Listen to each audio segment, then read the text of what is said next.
Hey everybody, it's Doug here, Doug Mystic Eye on YouTube and on Board Game Geek, bringing you episode 3 of our Darkest Night 2nd edition playthrough.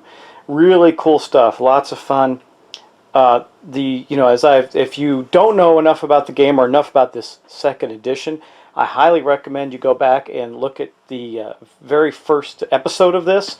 And if you don't know Darkest Night in general, you can go back through my Darkest Night playlist and get an idea of how to play Darkest Night, because I do have other sessions of this game where I've played it before, and you are welcome to view those to get an idea of the gameplay. Otherwise, we're going to get right into it. Now, I did have one minor correction, and it's with the Valkyrie.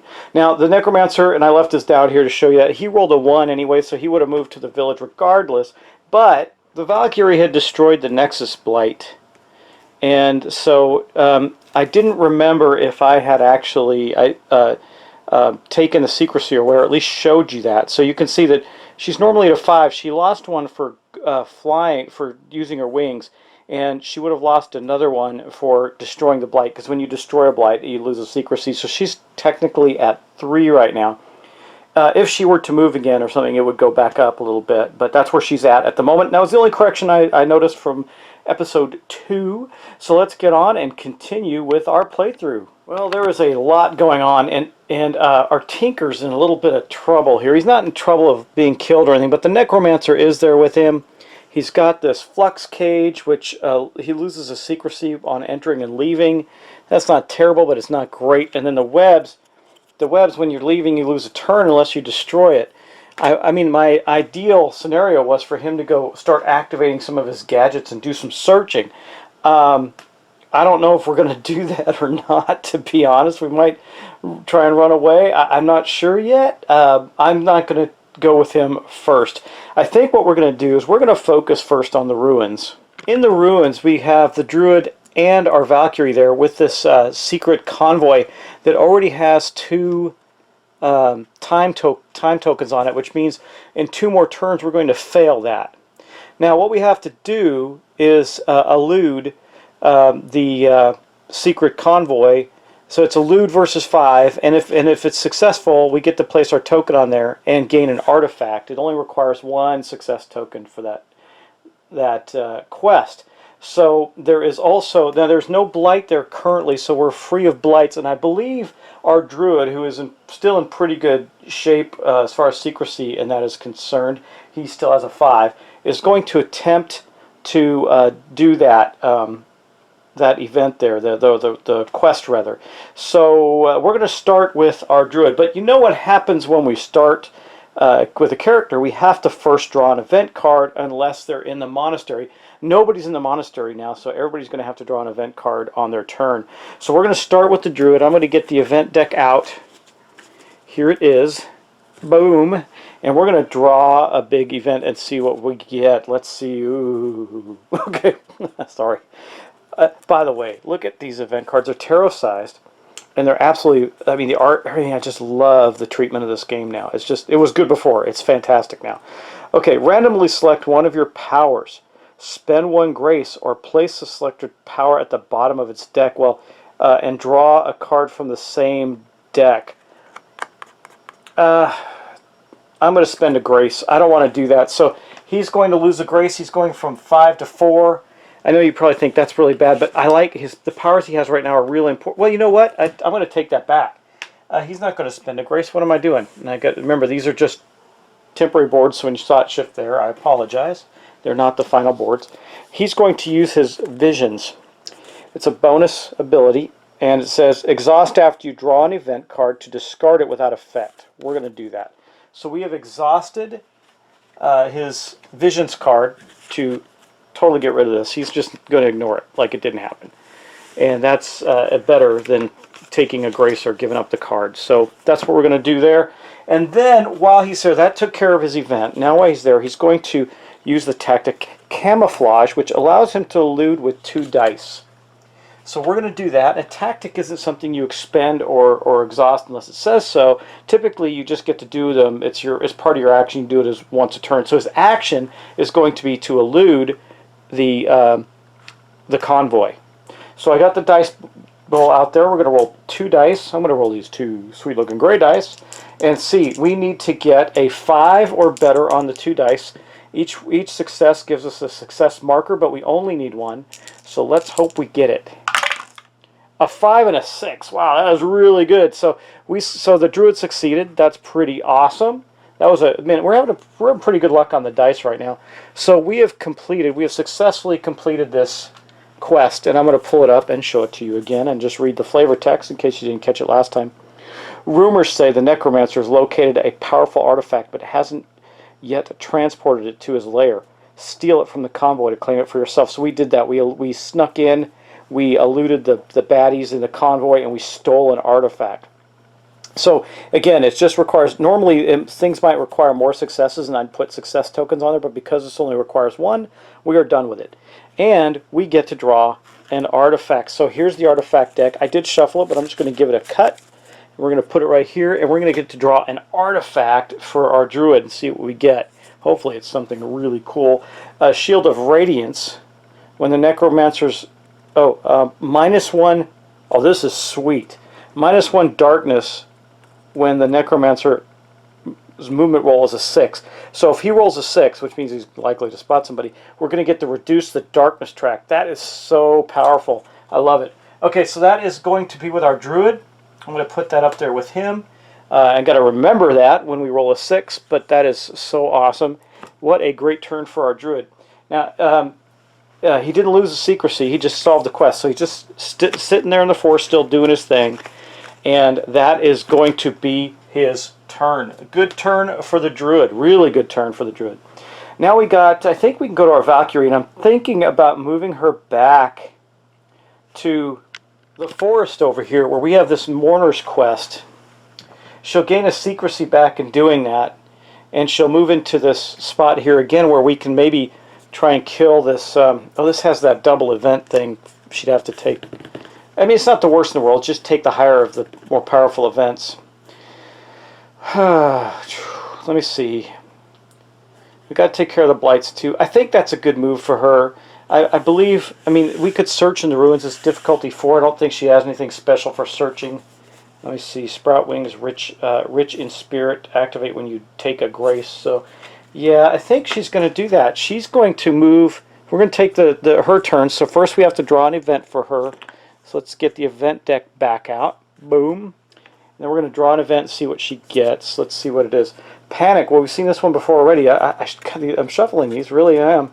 It says add a quest marker to a quest currently in play. Well, there is one, so that's what we're going to do. And that quest is right here. So where we thought we had 6 turns, we only have 5. So I'm glad I'm making the choice, now 4 rather. I'm glad I'm making the choice to move the Valkyrie back to the forest to help solve the problem there. Help the mourners that are mourning their dead in the small village in the forest. So she is going to move back here. That is her turn. She does, however, gain herself a secrecy, so she's back up to 4. That's helpful. And then under some circumstances there might be blights that she would have to test against. In the case of these two, she doesn't. This one actually takes place when the event is drawn, and this one protects the omen. The omen does anyway. Takes place when the event's drawn, and the shroud protects the omen from being destroyed. You have to destroy the shroud first. So that is the full turn of the Valkyrie. So I'm taking her token and I'm flipping it over so we know that her turn has been taken. And I think the next easy one to take is going to be the Shaman. She is up in the castle. There is a unholy aura there, which makes it harder for her to fight, I think. Yeah, -1 die fighting. So she's okay. I think this has a search difficulty of 2. So I believe we're going to search there so she can see if she can get a decent item or maybe a skill upgrade or something. I was thinking about activating her totems, but she really wants to have other players around her when she does that. So we're just going to roll a die, and we're going to see if she can search that area. We need a 2 or better. She rolled a 5, so she succeeded in searching. So this is the first successful search we've had in the game. And how that works is we are going to draw a map card. And here's the map card. And we're going to look at the castle. So here's the castle, and we get that artifact, or that item.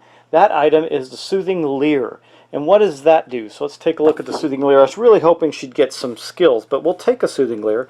It says discard at any time to refresh all powers of all heroes. So that is pretty powerful. It gets the music waves throughout the land, and so we're going to take a Soothing Leer token, and we're going to place that on the Shaman. That's what she got searching in the castle under the shroud of this unholy aura. So pretty cool stuff. She went to she searched and did her thing there, got a treasure. That's not too bad. And again, that's in the castle. You can see that.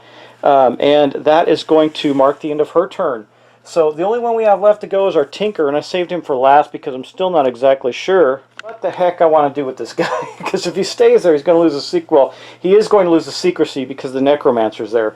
So right now he has an active Surveyor's gadget, so it says act. Let me show you that again, just so you know what it looks like. It says, action, activate search with +1 die, but subtract 1. Well, we did that already.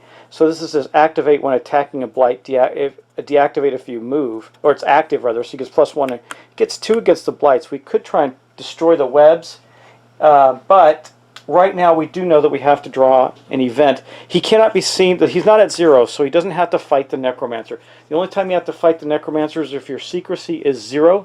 So let's draw an event card in the village for the Tinker and see what we get. Rescue. So he's going to rescue somebody. We got a fight of 5 or an elude of 4. If we win, we gain a grace. If we fail, ooh, yuck. We get a +1 to our doom track, or darkness track rather. He doesn't have anything that's going to help him elude or evade right now. See, we could have, that's a quest or a mystery, so that doesn't really help either. This is the stabilizing gadget. I'm looking at his darkening gadget. It says activate, roll 2 dice for each 2+ rolled. Every hero at your location gains 1 secrecy. That's not helpful either, so I think we're just going to have to take this on and roll for the Tinker. It's going to be 1 die. He might as well elude. I don't see, I mean, eluding is a lower chance, so he's going to try and elude, which means he's going to help the rescue, or he's going to help rescue somebody, help them escape the minions of the Necromancer. Let's see what he gets. A 1, so he failed, which sucks, but that's, you know, we're not it wasn't a high chance for him succeeding anyway. You need to roll a 4 better, which means that I think you can see it. Yeah, our darkness track's going up 1. That's not helpful to us, and we don't have any way to cancel that that event. So the Tinker has unsuccessfully tried to rescue somebody and did not do a good job. Now, well, what are we going to do with Mr. Tinkerman? I think he could search again. It's only a 3 to search there, and he could get something really good, an item or a key, or he could take on he's hiding really well from these blights. These blights don't do anything against him, but he is going to lose his secrecy, so he is currently down to 5 right now from his starting place of 6. If he attacks the blights, he'll go down to 4 and make himself more vulnerable to continue being plagued by the Necromancer. So I think he's going to search. He's not going to attempt to take out those blights quite yet. We've had some luck with the blights. We not in any danger of being overrun with blights or anything yet. So let's do that. We're going to put the dice tower right here. Oops, sorry. And we'll move Mr. Necromancer over here. And I think we'll roll. He's only going to get 1 die. He needs a 3 or better. Let's hope he gets it. He succeeded with a 3, so he gets to search. He searched in the village, which means we're going to draw a card from the map deck and look at the village. So the village, he got this chest, and the chest is a treasure chest. It says discard at any time to draw a new power card. You know, this is one of the things I always thought was amusing, because they have these nice chest tokens, and I'll take it and show it to you. It's really nice. But typically, you just use it right away, and there's no like penalty. It doesn't require an action or anything, so we are going to use it immediately and see what other power the Tinker can get, because 4 powers is always better than 3. Now again, this one you just get that there's another treasure that, and let me see if they changed it. I haven't looked at it. The Tome of or retraining. No, that's not the one. There was another treasure, and I don't see it here. Maybe I'm... Oh, there it is. Supply cache. Draw 2 power cards and choose one. But this one just allows us to draw the top card. So we're going to do that and see what he gets. He gets the amplifier. Exhaust to use one of your gadgets with +3 dice on the roll of for its action. Well, that was a good draw, right? That was a very good power for him. And he hit out in the village and found somebody, a tinker perhaps, that trained him on some additional skills. But that is going to be the end of our hero's turns. That was everybody for the round. And the Necromancer is hovering around the village. So let's take the Necromancer's turn. First things first, we do go up to 5. Ooh, not good, man. We got to get that down. 5, because we don't have any keys or anything yet. No mysteries are out. You know, one of the reasons I searched in the village is searching the village and searching in the ruins gives us keys as well. We got to get some keys. But we didn't. So that means that we did the darkness track, and then what we have to do is add another time token to this quest here, the mourners. There are 3, we need 6, and we got to get 4 sparks on there, and I'm not sure how to do that yet. That's crazy. We'll spend 1 spark to gain 1 whatever, blah blah blah. So I almost need to move the, you know what I should have done is move the tinker down there and use his thing that gives everybody sparks. Or that's the shaman rather. Move the shaman down there. She's way up in the castle. There's no way she's getting there to get sparks to the Valkyrie. So she would have to meditate, and there's not enough time for her to meditate enough to get that quest. I hate to lose it because we're going to put a stigma blight there if we do. I don't know, guys. That's going to be a tough one. Anyway, we added a token of that, and the next thing we have to do is roll for the Necromancer. So let's bust out our little dice tower. We're going to get the black Necromancer die, and we're going to roll that and see what he gets. So he could see a couple people. I mean, he could see the Valkyrie, could see the Tinker, and I mean, you have to roll really well, but the Shaman and the Druid are also visible to some degree. So let's see what they get. A 3. So he didn't see anybody. Everybody's at a 4. And then we're going to look, and a 3 is going to move the Necromancer back to the forest. So he goes back to the forest. We're going to draw a map card. I'm not going to put the deck in front of us. I'll just grab one. And it is going to be Decay. Ooh, I don't like that one. I don't think that the Valkyrie has an item or anything, but Decay makes it so items have no effect. And we have 3 blights here in the forest. So we're going to have to start taking some blights out of the forest. That is a given. As much as the Valkyrie would like to not stay there, she's got to take out some of the blights, which means we have to take out the Shroud first, because it's protecting the other 2. And that means that the Druid may go there and help. I think we're going to have to let this quest go, which sucks because it would take 2 off of our track. I mean, we do have a thing where if the Necromancer rolls a 6, we get to reduce the track, but that's not enough. Okay, well, we're going to have to see what happens here. I'm just looking through power cards to see what we got to do. Anyway, that ends the round. The Necromancer has moved again, and we're going to have a new turn. I'm going to keep playing a second turn in this episode so you can see what's going on. Yep, it's going to be fun. So let's wrap back around and start a new round. Yeah, so I think I've made my decision to let that quest go. I don't think we can complete it in time. We got to take care of some blights, and that quest is going to put another blight there. That'll be the 4th one. So we're going to have to take care of that. I think that for right now, our Druid is going to stay in the ruins and search because, and he doesn't have any special abilities to search, which is not great, but he does have special abilities to fight. I almost want to move him to the forest and help out the Valkyrie there, but we need keys. Keys are important. So we don't have anything yet. I mean, it would be nice to get a mystery or key started as this the darkness track goes up. So, okay, we have the Druid there. I think what he's going to do, well, we know what he's going to do first. Now let's draw his event card. So let's get the deck out. He did exhaust his ability to disregard an event, so he's going to have to take the effects of this one. What is it? A setback. Oh, look, he looks like he got snared. Count the blights near location. 0 to 1, you can spend a spark or lose a secrecy. He'll lose a secrecy, which puts him down to 4 again. So he lost a secrecy because he was at a 0 to 1. And as far as blights, there's no blights in his area. So that wasn't a terrible event. He had a little minor setback there. Not bad. Not bad at all. Then what he's going to do is search in that area. He's got no special abilities, so it's just going to be one die. But if he can get something going there to start getting us toward our relics, that would be helpful. So I've had really good luck with these gray dice, so we're going to roll one of those again. And what do we get? We got a 6 again. Man, those dice are fantastic. I'm happy with that. So he succeeded in a search, so we're going to get out the map cards, and we're going to draw a map card for the ruins and see what we get. Hopefully it's something worthwhile. Here's the map deck, and we're going to get ruins. Oh, we got a yellow key. The yellow key, now this is a little different, or the red key rather. Gain a key. 3 of these may be discarded. Oh, 3 of these may be discarded. If playing with mysteries, gain 3 mysteries, 3 clues instead. So we didn't gain a mystery, but what we did gain is an advancement on the track, which puts us up to 1, 2, and a 3. So that was helpful. Would have liked a mystery, because some of the mysteries allow you to continue to do something on them, to continue to get mysteries. So we didn't get that, but the Druid was successful there, and that's going to mark the end of the Druid's turn in the ruins. The ruins scouting out the area of the Necromancer while he's got a chance, and the Necromancer is distracted by the Valkyrie. Speaking of which, let's head to the Valkyrie now.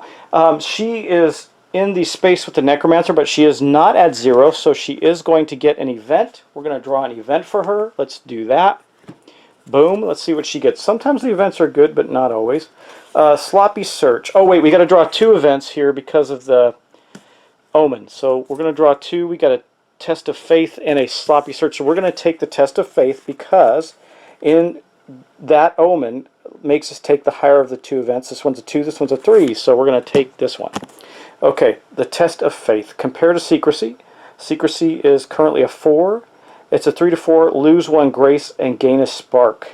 Okay, well, that's interesting because we are going to gain a spark, but our awesome warrior princess is going to lose a grace.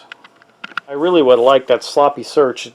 Unless it's really bad, it gains you something. So anyway, we didn't get that though. We got the other one, and that was our event. Now I think what she's going to do is take out the shroud, because we're not going to succeed at this. Even though she does have a spark now, she's not going to use it though. She's going to take out the shroud. She's going to use her tactic of skewer to fight with 2 dice. That's going to reduce her secrecy again down to 3, unfortunately, but it's going to give her 2 fight dice. I could make it so she has to roll a 5. I could use the spark in order to have a better chance against the shroud, and I might do that so we can know. Let's use the spark mechanic because we haven't used it yet. I might have saved this in a normal playthrough, but because I'm playing with you guys, I'll show you this. Basically, we're going to burn the spark, and it's going to give us an extra die. Since I decided we're going to fail that quest, I'd rather have the extra die. Anyway, let's see. I'm using the 3 gray dice. We need a 5. On one of them, we got a 5. Just barely took this out. So we did succeed at destroying the shroud. That means that the other blights are no longer protected, but the Valkyrie is more vulnerable in that space because her secrecy is down to a 3. Great job by the Valkyrie. That leaves, we got 2 characters after that. We got the Shaman and the Tinker. The Tinker, I believe, is going to activate an ability. Well, we could use that. Use his. I want to get this activated. This. Yeah, this one. Activate, optionally attempt a quest or mystery. No, see, that's why I was holding off on this, because you can attempt a quest or a mystery there, but he doesn't have one. And that's one that requires a dice roll. The mourners don't require a dice roll, require sparks. Then we got this darkening gadget. Activate to roll 2 dice for each 2+ rolled. Every hero at your location gains a secrecy up to 7. He's the only one there, so that's not good either. And then his amplifier. So, you know what he could do is take out. He's going to take out the webs. He's going to try and take down the webs. And to do that, he is going to use his Surveyor gadget. It says as an action, +1 die when attacking a blight, so, or when it's active. So he's going to attack the blight with a +1 die. That gives him 2 dice. And to ensure that he destroys it, he's going to exhaust his new ability of an amplifier. It says exhaust to use one of your gadgets with +3 dice on 1 roll. So that'll give us 5 dice. So he exhausts that. He's going to get 5 dice to destroy the... Well, hold on. Before we go there, I got to draw his event card. So at least I caught it before I missed it. Okay, so his event is going to be Unfriendly Eyes. Count the blights in your area. There's 2. Spend 1 secrecy or lose 1 grace. Well, he's already going to spend a secrecy to fight the blight. That will put him at a 4, put him down to a 3. He'll do that. So he's going to go down to a 4 secrecy. He's not going to spend a grace on this, that's for sure. That's bad news. And then that was his event. So he tried to evade some Unfriendly Eyes, but he was kind of seen through there, so his secrecy became a little bit less. He's no longer as well hidden. And then he's going to roll his 5 dice to take out the webs. Okay, here's our 5 dice, guys. Boom! Pow! Look at that. Oh my gosh. 3 6s and a 5. He clearly took out the webs. Boosh. The webs are gone. Now, you know, you don't get anything for destroying these, and he does lose a secrecy. He's down to 3 now. And since he hasn't moved, his Surveyor gadget is still active. So that was really effective. It was overkill, but we don't know if we would have made it if we only rolled 2 dice, right? At any rate, he did succeed at that. So we have destroyed 2 blights this turn. That is great. And we only have 1 character left to go, and that is the Shaman. The Shaman, well, I'm not really too concerned about the blight in the castle, the unholy aura. It's not that bad. We could start. I don't want to activate any of her totems yet because they affect everybody in the area. I think what I'm going to do is move her to the village, and the reason I'm going to do that is because then she can activate one of her abilities and probably get at least her and the Tinker. But again, being at the castle, she is going to have to draw an event card, so we're going to get that done. Okay, the event card is Vengeful Spirit compared to Secrecy. Well, she's got the highest Secrecy at 7, so 5 plus. She runs into some shades. She can fight them with a 3 or elude them with a 5. Well, she might as well try and fight them because failure is the same either way. What's interesting is that compared to my secrecy, so the Vengeful Spirit actually is much better. That sucks. Much better against, well, that's not true. That's not true. It goes up as you go down in secrecy, so 5 plus is the best one, and a 3 and a 5. So we're going to attempt to fight it with 1 die. We're not going to bother to elude it. We don't have any bonuses to our dice at this point. It's just a die roll. I do have a spark. Not going to use it. If she loses a grace, she does. A 1. So, ooh, she lost a grace. She's down to 4, and she was attacked and lost against the Vengeful Spirit, but her grace saved her from death, and she gets to continue on. That was her event. Now she is going to move. She's not going to gain any additional secrecy from moving to the village because in doing that, she's already at 7 secrecy. She can't gain any more. You know that I probably should have taken the Shroud down, but she didn't have any ability to do that, really, just a die roll.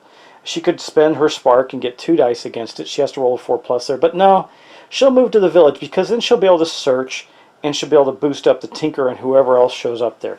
That is her skill set, is with the totems, and we need to set that up to make it effective. But that is the end of her turn, so she moved there. That's the end of all the turns, so now we're unfortunately going back to the Necromancer turn. Blah. Okay. As you know, the darkness track is going to go up 1, and we have to put another quest token on the mourners. We got 2 more turns before that goes away. That's not good. So we're at a 6 on the darkness track, and then we got to roll for our Necromancer. Let's see what happens with Bozo here. Is he going to move away? I hope so. That would be nice. He rolls a 1 again. Man, he's King 1. So where does a 1 take us? I think it takes us back to the village. Gosh, okay. Well, he moves back to the village. Glad we took out a blight there. That was good. He's just moving between the forest and the village, and it's not any tactical ability that I'm creating that's helping him do that. We're going to take the map deck out. We're going to draw a map card, see what blight drops in the village. A curse. I think that's bad. Let me get the curse out. So here is the curse. Lose 1 grace on entering, and if we destroy it, we lose. If we fail in destroying it, we lose a grace. So the curse is pretty bad. Luckily, the Shaman already entered there, but that's going to prevent others from entering there for sure. And that's 2 blights in the village. So the poor village is beset. Again, the cool thing is none of the blights so far, we haven't had like skeletons or anything else come up that's attacking us in the area that we have to fight against or save against, which has been interesting because I am playing with every card in the deck. So we will face zombies, vampires, something later on, I guarantee it, but not right now. Okay, well that marks the end of our playthrough tonight. That is episode 3. I want to thank you all for watching. Thank you for subscribing. I really appreciate it, guys. Please continue to subscribe to my channel. The more subscriptions I get, the better equipment I can acquire, all that good stuff. And you help it make it possible. So click through on those ads even if you don't watch them or like them much. I'm kidding. Click through if there's something of interest to you. But support the channel. And also, if you do like what you're seeing and you want to donate, you're welcome to do that. You can donate right on my YouTube page, or you can donate to my PayPal account. I think it's listed as well on my website, dougmysticguy.com. Would appreciate it, and thank you so much for everything you do. It is a pleasure to be able to display games, especially ones like this, which is totally awesome. So enjoy, and I'll talk to you next time.